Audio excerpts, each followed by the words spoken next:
Join me in a brief word of prayer. O Lord, may only your word be spoken. May only your word be heard.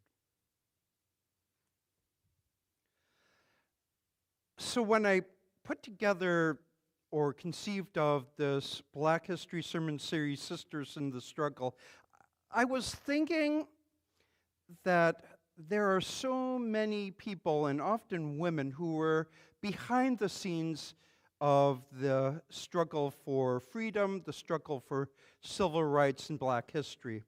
That, the first thing that we often go to in Black history is the Martin Luther Kings and Malcolm X and some big names, big leaders, and that's all well and fine, but I think there were so many people who remain unknown, who were not groomed or trained to be the people that we see as large people in the civil rights movement. And while I was thinking this, I was thinking of Ruby Bridges, the civil rights leader, 6 years old. Do you remember what you were doing when you were 6 years old? Do you remember anything about being 6 years old? Do you remember going to school when you were 6 years old? This is kind of the thing. Ruby had no ambitions to be a civil rights leader. The only ambition she had as a 6-year-old was to be a 6-year-old, like any one of us, right? And the only ambitions that her parents had was to put their girl in the best school possible.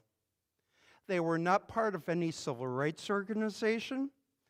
They did not associate necessarily with Martin Luther King or John Lewis or anybody else. The NAACP did enter into the situation a little later on, but certainly not from the start. Originally, Ruby's parents were part of a sharecropping farm in Mississippi, but they knew that her daughter and her other siblings would not get the education that would propel her into a better life unless they moved somewhere. And so they moved to New Orleans, and that gave Ruby's father a better job, and it gave her better educational opportunities. But, just as Yvonne Delk said last time, the South was segregated, meaning separate, but it was not equal. It was separate but unequal, if anything. And so to get a really education that would really matter quite a bit, Ruby's parents were convinced that she needed to go to a white school. And as it was, Brown versus the Board of Education Supreme Court ruling came out that year. And so that gave Ruby the opportunity to go to the white school. But hold on for a moment. Just because the ruling went down did not mean it trickled down to the local places. As we know, if you are in power and control, and if you want to keep black people or anybody else from attending school, there are many ways, there are many tactics you can use from keeping them out. So one of them in New Orleans was that the kids have to pass a fairly hard test to get into the white school. What they didn't know is that Ruby would pass the test. And so, Ruby was allowed to go into a white elementary first grade in New Orleans. Now, is this good news or is this bad news? Well, in some ways, for Ruby, it was always going to be a mixture of both. There were struggles, hard struggles, but there was a lot of grace too. And one of the things that I really learned from Ruby's story is that if you kind of keep yourself mindful of the balance of both the good, balancing out the bad, that was important. And yet, she's just a 6-year-old girl. You know, last week we heard the interview with Yvonne Delk saying how fantastic it was to be nurtured in a black community, to go to a black school, to high school, a black college, where you could be nurtured and affirmed and given a narrative that you can hold on to. And so that when she went into the world, say Andover Newton, she was prepared in such a powerful way. Ruby was 6 years old.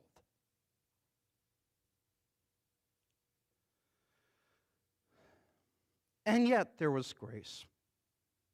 There was grace. The first day that Ruby went to school, she was accompanied by her mother and 4 federal marshals who would accompany her to that school for a year, every single time. The decision to go there with those marshals meant that she would have to spend a year of enduring screaming crowds wanting her to get out of that school. One of the graces about that was the first time, that first day where you think things were really bad for Ruby, when all these people were yelling hate things at her, she couldn't understand what they were saying. And being New Orleans, she thought it was kind of Mardi Gras time and they were celebrating Mardi Gras, oddly enough. And so she didn't get that all these people were hating her, oddly enough. But of course, as the weeks and months went on, she knew that people hated her as she was going to school. She knew that people were hating. The one time when she really knew and was really traumatized by the people hating her was when one person showed a little black baby doll in a coffin.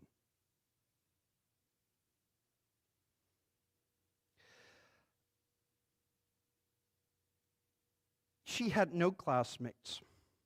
She had no classmates because when she walked into school that first day, basically the majority of her white classmates were escorted out of that school by their parents. She was alone in a classroom.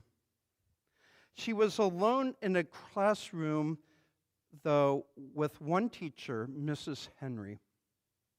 Mrs. Henry was a woman a teacher who came from Boston down to New Orleans, and because there was no teacher in the New Orleans school willing to teach Ruby.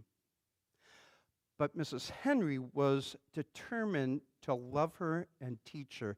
So, in a way, even though there weren't any kids in the classroom, she developed a fantastic bond with this white woman who really cared about her and really cared to teach her. And in fact, she had a private tutor for a whole year. But, you know, in effect, the other grace was that even though she was alone in a classroom, she actually had friends for recess because there were some other parents in New Orleans who believed that integration was a good thing. There were just a couple white parents who kept their kids in school. Now, they weren't in Ruby's class. They were in another class, but when recess came by, she had about 5 or 6 friends to play with. So things weren't horrible, and yet there was a cost to that too. Her father lost his job because of what they did. Her mother could not go to the local grocery store because she would have been harassed. Her grandparents, who were still on that sharecropping farm in Mississippi got kicked off the farm. And yet, one of the most famous and best psychologists of the time, Robert Cole, came down from the north and spent time with Ruby and her family, helping them deal with the trauma that they were going through. Ruby's story and the story of her family was a mixture of horrible, hateful people, but also grace-filled people all at the same time. So Ruby's story definitely reminds me of so many ways the civil rights movement happened at the time. There were very public demonstrations like Selma, Alabama, the bridge that we talked about last year, or the March on Washington that was all prepared with high-profile people and lots of speeches and lots of big events. But it was also very ordinary people doing extraordinary things under very hard circumstances. Ruby was a very simple girl. She was a 6-year-old that did a very simple, ordinary act that somehow got attention, that caused both hatred and support. It caused a lot of people to double down on integration, but it also inspired somebody like Norman Rockwell to paint a painting of her that went on the Saturday Evening Post named "The Problem That We All Live With." That was a hard thing for him to do, but Ruby caused this man to do it. And of course, the painting hangs now at the White House, and Ruby got to visit the White House when President Obama was there. And as they were looking at that picture, Obama said, "You know, without you, I probably would not be here."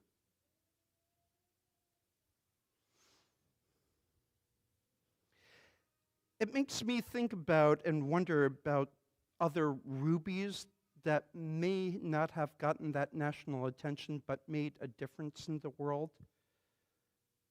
It makes me think about people like Margaret Pugh, who we got to see and work with down in Waco, West Virginia.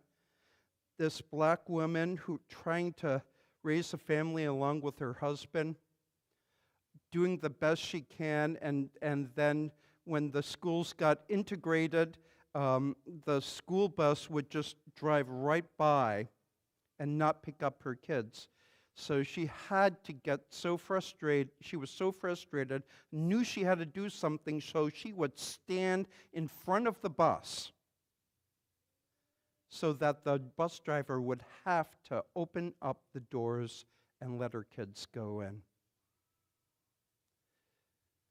That's just one little example of one person in a tiny little town nestled in the hills of West Virginia. How many other Ruby Bridges are out there that made a difference? I think there are tons of them. There are tons of acts where people are doing things and it seems like they're not making that much of a difference in the world. But you know, you never know, because you probably are making a difference, and it might be something that leads somebody to the White House. Maybe, but maybe not, but maybe. Now, at this point in time in my sermon, I'm realizing that I have not talked about the scriptures much at all. And working with the lectionaries sometimes is a real struggle in these times when they want to talk about somebody like Ruby Bridges, and I hear something like Luke telling us to turn the other cheek and to hate your enemies and to bless those who curse you and all these things. And quite frankly, I would never preach this in front of a black congregation. It would be downright insulting. So there's not quite the best match there, but perhaps what might have spoken to me most was actually the psalm that we read responsively. And if you missed it, it starts out, "Do not fret yourself because of evildoers. Do not be jealous of those who do wrong, for they shall soon wither like the grass and the green grass fade away. But put your trust in God." Put your trust in God. In some ways, when I think of Ruby Bridges and have looked about the videos of her reflecting upon her experience, I almost get that sense from her that that is how she lived her life. Did she have trauma? Yes. Did she go through really hard struggles? Yes. Did her family struggle mightily because of that decision? Absolutely. But somehow she maintained some sense of peace, dignity, I'm not sure what you call it, where she didn't fret so much about those who were hating her and opposing her and making her struggle each and every day. She thought as much about Mrs. Henry as those people who were yelling at her. She thought as much about Robert Cole, who was helping her get through, as the people accusing her of so many things. She thought about her white friends and the parents as much about as anybody else who was trying to make their life hell. And for those who gave Ruby hell, who gave her family such a hard time, I don't know, judge not lest you be judged, and don't condemn. Do unto others as you would have others do unto you. These are words that speak powerfully to anybody who would choose to hate. Makes me wonder and pray for God's grace upon those souls, because it's certainly not for us to judge. But anyway, judge not lest ye be judged kind of rings true. But that aside, the people who loved and supported and were allies to Ruby and her family should inspire us to do the very same thing, to be that Mrs. Henry, to be that Robert Cole, to be that family that puts your kid in the school. As Yvonne Delk said last week, I can, as much as I can quote chapter and verse of the people who I had to struggle against each and every day, I can also count chapter and verse of the people who supported me. So I think the story of this adorable 6-year-old girl speaks volumes to us about the small yet big stories that challenges us every day to love, to choose love, to seek out and form relationships of love with somebody who is very different from you. And when you see something that just does not speak about love, about support, about strength, about connecting and relationships, you call it out. Because that's the only way that people like you and I living in Bedford are going to fulfill that great vision of shalom that the great people had, like Martin Luther King, but also the vision that Ruby Bridges had of a world where hate would not happen, where love would rule. Amen.